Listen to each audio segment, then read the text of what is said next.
sabiendo que hay diferencias muy profundas, cómo construir un futuro compartido. Eso es obvio. Y donde el Estado ha sido muy claro en proteger la totalidad del Estado, su institucionalidad, su enorme legitimidad como Estado de los colombianos. Sin embargo, yo siento que las dificultades no se dan en La Habana, sino que las dificultades se dan en el escenario del país, en lo que se llama el estado de opinión. Y mi sensación, por ejemplo, es que si hoy se hiciese ante el país algún tipo de reconocimiento en que se aprueba lo que se está haciendo en La Habana, llámese referéndum o otra cosa, el país votaría en contra. Posiblemente no absolutamente en contra, pero sí 55 o 60% en contra. Hay mucha desconfianza, hay mucha prevención sobre las cosas. Creo que uno de los elementos es la politización de las cosas, en el sentido de haberse centrado en dos hombres que son opositores políticos. La controversia sobre La Habana, que de todas maneras es muy controversial, ustedes comprenderán, desata muchas preocupaciones legítimas de todos los lados.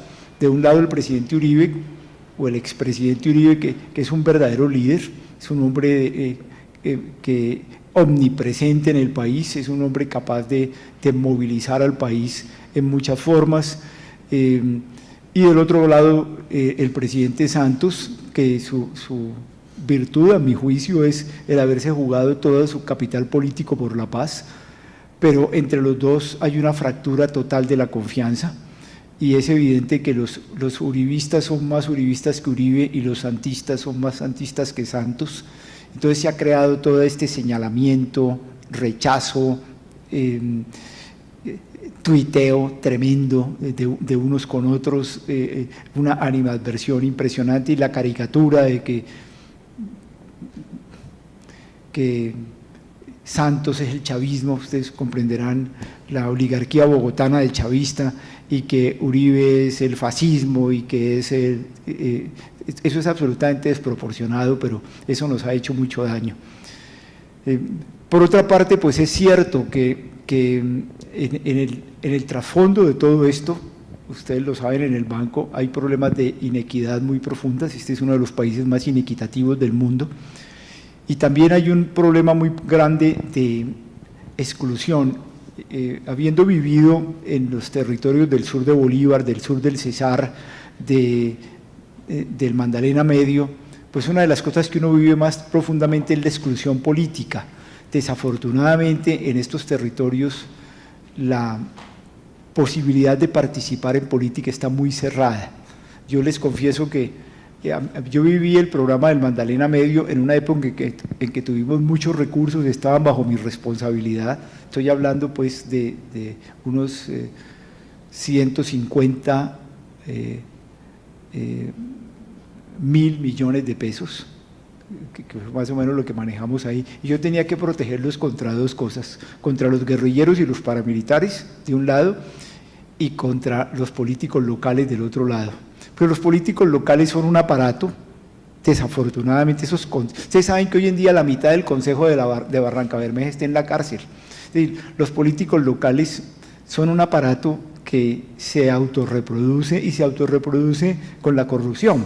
Necesita recabar recursos de todas partes para mantener aceitado a sus electores, que penetran hasta las juntas de acción comunal, y con eso se autorreproducen y no dejan entrar a nadie más. Dificilísimo poder entrar a un consejo municipal de uno de estos pequeños pueblos, y menos llegar a una alcaldía. Entre otras, por eso la sociedad civil se expresa en Colombia en una cantidad de grupos, que es la forma como pueden incidir en lo público, porque no se puede incidir a través de la política normal, porque la política normal está cerrada por la corrupción. Es una paradoja complicadísima, pero es un poco para decirles que pues estas cosas tienen que ver, por supuesto, la corrupción, la exclusión, la desigualdad, tienen que ver con la forma de violencia que tenemos en Colombia, aunque no la justifican, ¿verdad? Esta guerra espantosa.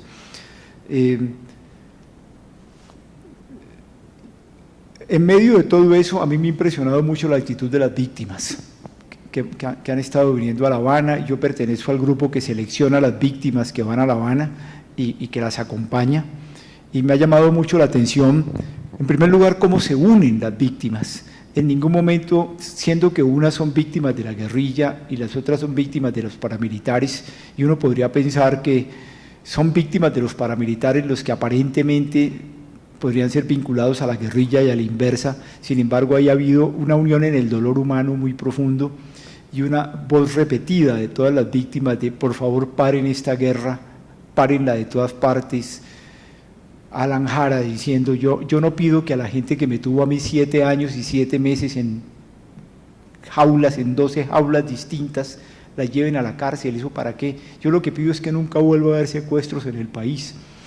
O aquel hombre de Bojayá, ¿verdad?, que cuenta cómo fue lo de Bojayá y termina diciéndole a las FARC: ustedes son responsables, ustedes tienen que pagar por lo que hicieron, esto no puede seguir así. Después de contar pues cómo estos tiraron la bomba sobre la iglesia de Bojayá, y luego se voltea donde el general Mora y le dice: ustedes también son responsables, ustedes, el ejército, le dejaron el pueblo a los paramilitares, ustedes tienen que pagar por esto, por eso se armó el combate. Y sin embargo luego le dice a los dos: ¿saben cómo van a pagar? Ustedes no se levantan de esta mesa hasta que este conflicto armado no termine en el país. O el muchacho de Tumaco que le dice a la FARC: ustedes mataron 135 personas en mi pueblo, yo les regalo el perdón, les dice, pero pídanle perdón a mi pueblo negro de Colombia, que ha sufrido tanto por culpa de ustedes. Sin embargo, les repito, el desarrollo de la conversación ahí ha sido ahondarnos a todos, y yo he visto la gente de la FARC y el gobierno ponerse las manos en la cara al sentir la hondura del dolor que hay en Colombia, y esa es la razón de fondo, la razón real. Esto tiene que parar, esta locura entre nosotros que nos afecta tan profundamente, no tiene sentido. Yo veo que se ha ido avanzando en los elementos que constituyen la justicia, más bien la reconciliación. Digámonos la verdad, si no, no se puede. Veamos cómo se va a reparar a las víctimas, establezcamos cómo va a ser el proceso de justicia ante esto, definamos cuáles son los cambios que hay que hacer en la agricultura y en la política y con el narcotráfico para que esto sea posible, que son todas cosas de negociación. Ustedes dicen la verdad y nosotros a cambio aceptamos que puedan participar en la vida política del país, pero ustedes dejan las armas y ustedes entregan bienes que ustedes han tomado para que sean parte de la restauración de las víctimas. Eso es negociación. Habría que hacer luego otro elemento adicional que es más allá de la reconciliación, que ya no se negocia y que es absolutamente subjetivo, y es la decisión personal de perdonar, que no significa que se pasa por encima de la verdad, que no vamos a mantener la memoria es muy importante para que llevemos la convicción de que esto no puede volver a pasar en el país, el nunca más, ¿verdad? Pero que conlleva una libertad absoluta. Usted en alguna forma le puede exigir al otro, si usted quiere participar en política tiene que dejar las armas y tiene que reparar a las víctimas, pero allá hay una negociación, ¿verdad? Pero el perdón es otra cosa. El perdón es una actitud personal, es una decisión libre, es absolutamente subjetivo. Lo que han hecho, lo que hace la parlamentaria de la señora Consuelo del Huila, que perdona a sus captores allá en La Habana, o la señora Turbay, eso fue impresionante. Yo estuve en ese momento en que Iván Márquez le dice: mire, yo le pido perdón por lo que nosotros hicimos, ustedes saben que ella le mataron la mamá, le mataron a 2 hermanos, le mataron a otros varios miembros de la familia. Dar el perdón en ese momento es algo muy, muy personal, y no significa aquí no ha pasado nada, significa otra cosa, significa yo depongo el sentimiento de venganza, el sentimiento de reivindicación, que usted tiene que sufrir lo que sufrió mi familia por el dolor que usted nos causó. Yo acepto que podemos construir juntos un futuro para este país, Eso es otra cosa, ¿verdad? Y, y tenemos que avanzar hacia eso en el país. Pero conversando ahora con el doctor César Vallejo y con el presidente del banco y con las personas del banco, yo les estaba comentando sobre las dificultades que yo siento para que esto sea posible. Siento por una parte la politización del país, siento por otra parte que el ELN no acaba de entrar, y si no entra el ELN pronto, veo muy difícil que haya tiempo para hacer un proceso de negociación con ellos parecido al que se ha hecho con las FARC, distinto porque ellos hay que llevarlos por una metodología diferente, y estoy convencido que habrá solamente un acuerdo con dos metodologías o dos mesas distintas, pero si la mesa del ELN no entra, esta situación se puede complicar mucho. Me preocupa por otra parte que los acuerdos que ya se han hecho en La Habana, sobre todo los que tocan con la parte agraria y con la parte del narcotráfico, no sean aceptados por mucha gente de lo que podríamos llamar la clase dirigente del país. Y esa dirigencia tiene mucha capacidad de movilizar la opinión pública, y hasta este momento no se les ha explicado con claridad, no ha habido una pedagogía que permita comprender lo que ya está en juego, hay muchas prevenciones y ahí tenemos una dificultad muy seria. Luego hay otra dificultad que es la justicia restaurativa o la justicia transicional. Si pretendemos que todos los que estuvieron en la guerra, todos los que han estado en la guerra le han hecho mucho daño al país, yo estoy convencido que, por lo menos en el caso de Colombia, lo que la guerra toca, la guerra lo daña. La guerra dañó la política, la guerra dañó la justicia, la guerra dañó las comunidades campesinas, la guerra dañó al ejército, los falsos positivos, para poner un ejemplo.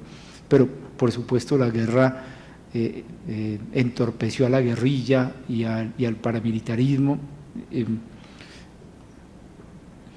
Y uno podría decir que hay responsabilidades muy complejas en esto de la guerra.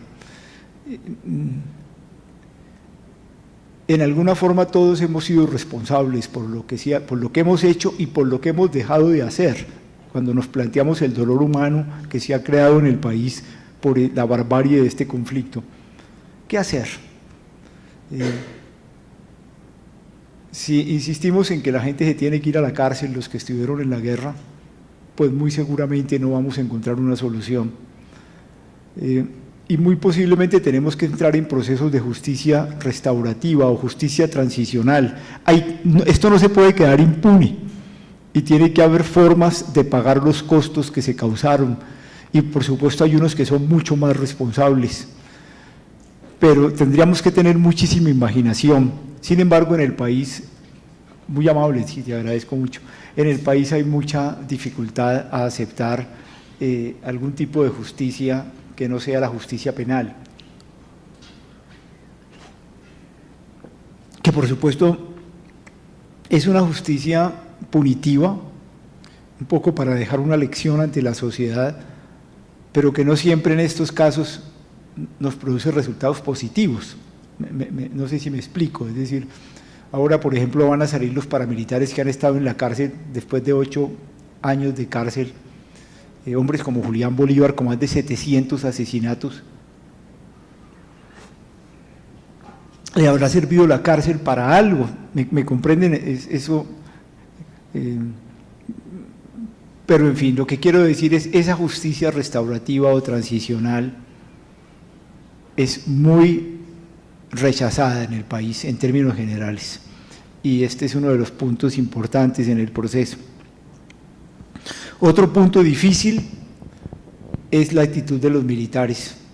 Los militares sienten que ellos se jugaron todo por el país, que han luchado por proteger la seguridad de ustedes y de todos nosotros, que han cometido errores en la guerra.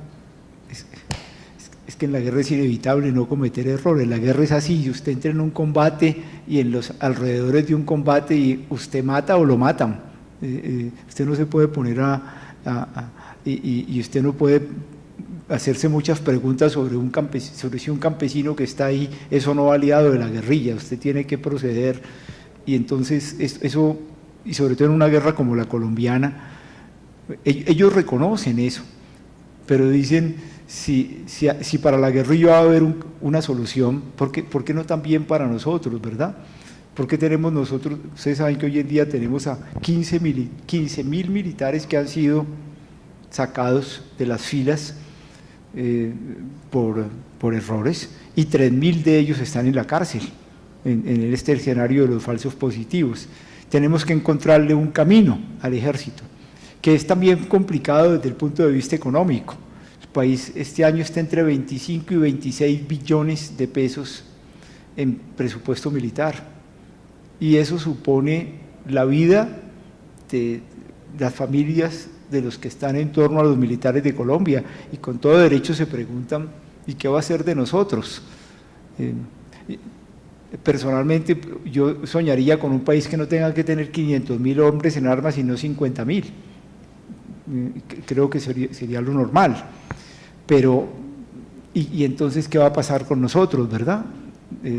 Te pueden decir los militares. En alguna forma pasa lo mismo con los muchachos que están en la guerra del ELN, que dicen, ¿y cuál va a ser el futuro nuestro? Ahí hay problemas no resueltos todavía. Y luego están los medios de comunicación. Yo les digo, miren, yo que he vivido lo de La Habana por dentro, la sensación que yo tengo es una falta de respeto hondísimo. La gente que está ahí se está jugando el pellejo, es serísima, en las discusiones, en los análisis, en los estudios.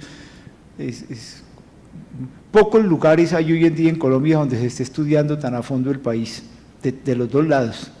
Y más o menos lo que uno encuentra en los medios de comunicación es una referencia a que eso es un montaje, eso es un…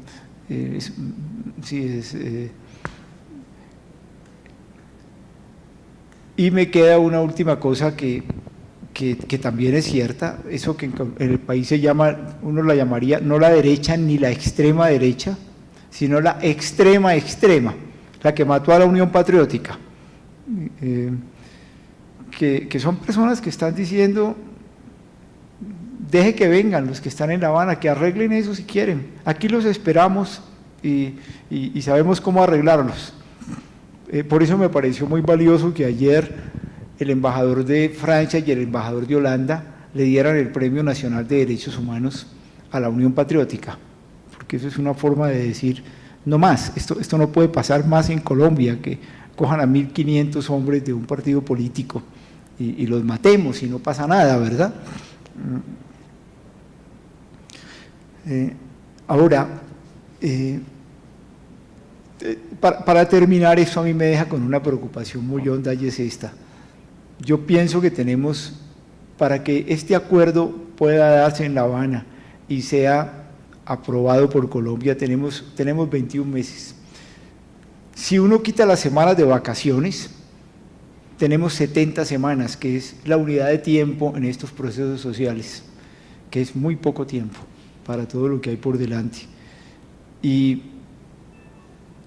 a mí me preocupa que si el país no resuelve esto en estas 70 semanas, lo normal, independientemente de lo que los líderes políticos piensan, pero lo normal es que el país se vaya a una posición colectiva mayoritaria parecida a la que ocurrió cuando terminó el gobierno de Pastrana, que todos nos habíamos sentido engañados por la FARC en el Caguán, ¿se acuerdan? Y el país dijo, nos vamos a la guerra, y que esto lo acaben en la guerra.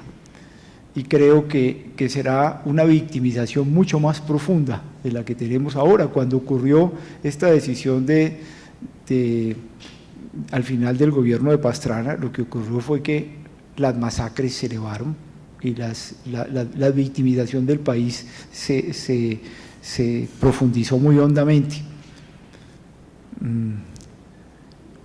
Ese es el problema, ¿me comprenden? Y es un problema complejo y difícil, porque todos tenemos muchas preguntas en torno a la búsqueda de la paz en el país, pero sí creo que es una responsabilidad colectiva.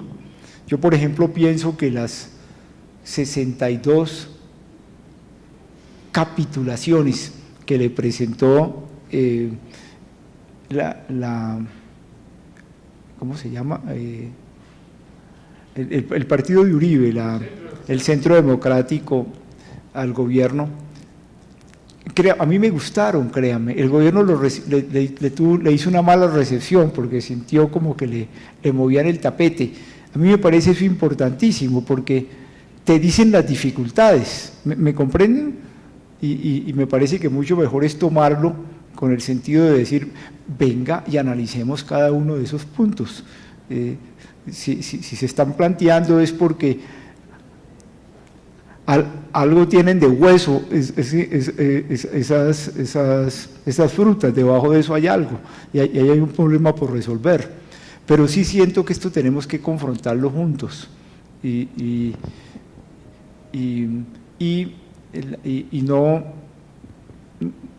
no movernos por el escenario de la opinión pública tan elemental, ¿no es cierto?, de lo que sale en los periódicos, porque uno no lleva a ninguna parte. Con respecto a la cultura, a mí me parece central, y en el Magdalena Medio fue un punto nuclear porque es a través de la cultura donde nosotros experimentamos nuestra dignidad humana, la grandeza del ser humano en su creatividad, en sus posibilidades, comprendemos nuestra dignidad humana, celebramos nuestra dignidad humana, expresamos nuestra dignidad humana con su peculiar diferencia cultural, y eso es muy importante ahondarlo. Eso hace que un pueblo gane en identidad, gane en comprensión de su hondura, y como yo estoy convencido que el fracaso es un fracaso espiritual del sentido de nuestra propia grandeza humana en el país. A mí no me importa mucho, les confieso, el debate económico sobre la guerra, me preocupa el problema humano tan profundo. Eso, y con respecto a la parte de la exclusión política, no, sí, una cosa que se logró en el Magdalena Medio y hoy en día está vigente, eso fue de las cosas que quedaron y me da mucha alegría, es la mesa compartida en que se sientan los empresarios, los campesinos, los pescadores, las organizaciones de mujeres, los sindicatos como la USO, y trabajan juntos en absolutas diferencias, los mineros, Isagen, que acaba de construir la inmensa presa del Sogamoso, pero todos se sientan juntos sabiendo que piensan distintos, pero movidos por un futuro compartido, sabiendo que pensamos juntos cuál es el futuro que vamos a construir como nación, y eso me parece particularmente significativo. Pero, tu punto…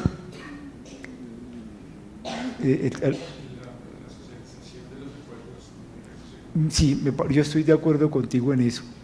Yo creo que esos acuerdos necesitan una presentación pedagógica.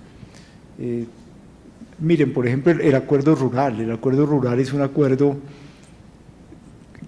caramba, cualquiera que se lo lea con cuidado se da cuenta que son cosas que el país tiene que hacer, haya o no haya proceso de paz. Titular a todos los campesinos del país, crear un fondo de tierras riguroso, con tierras compradas en precio de mercado a los empresarios en los lugares donde hay intereses sociales para poder redistribuir más la tierra,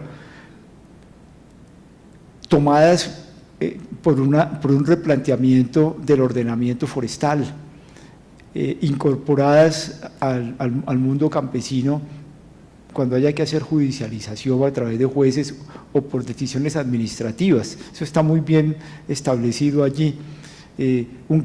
Un censo rural claro, un catastro rural bien establecido, un fortalecimiento de los municipios con el impuesto predial, unas formas de economía campesina rigurosas para elevar la productividad alimentaria y la seguridad alimentaria del país, una serie de salidas coordinadas sectoriales para que tengan crédito, para que tengan educación, para que tengan vías terciarias, para que tengan salud, para que tengan seguridad social en el mundo campesino, para que haya contratos laborales serios, y una forma territorial de organizar el campo con planes de ordenamiento territorial rigurosos. Eso lo necesitamos en Colombia.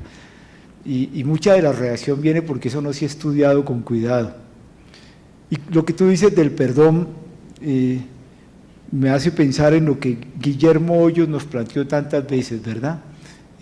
Cómo convertir el perdón en una virtud cívica, no solamente en una expectativa religiosa, sino en algo que nos debemos los ciudadanos para poder construirnos entre todos.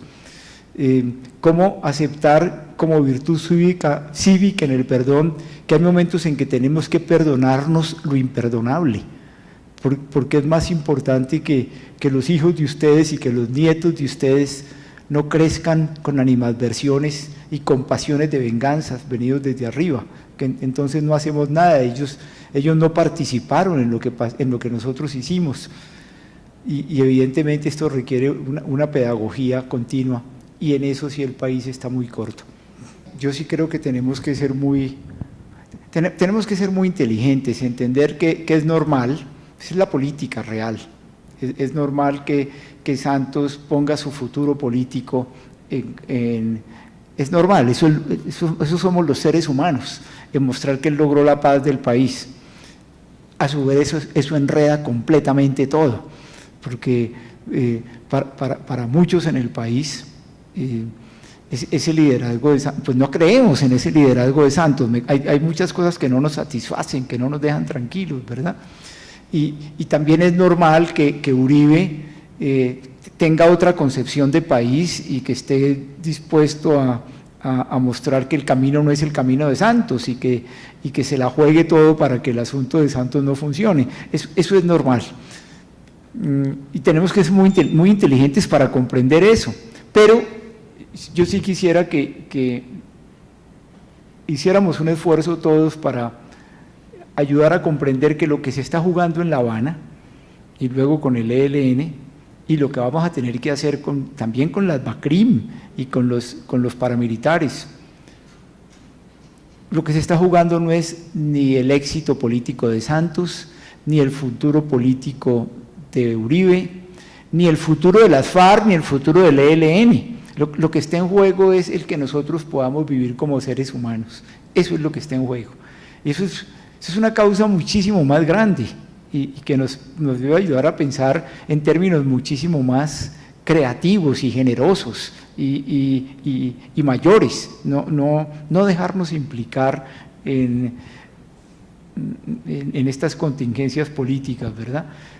Pero eso supone gente que se la juega por el ser humano con todo el alma, ¿verdad?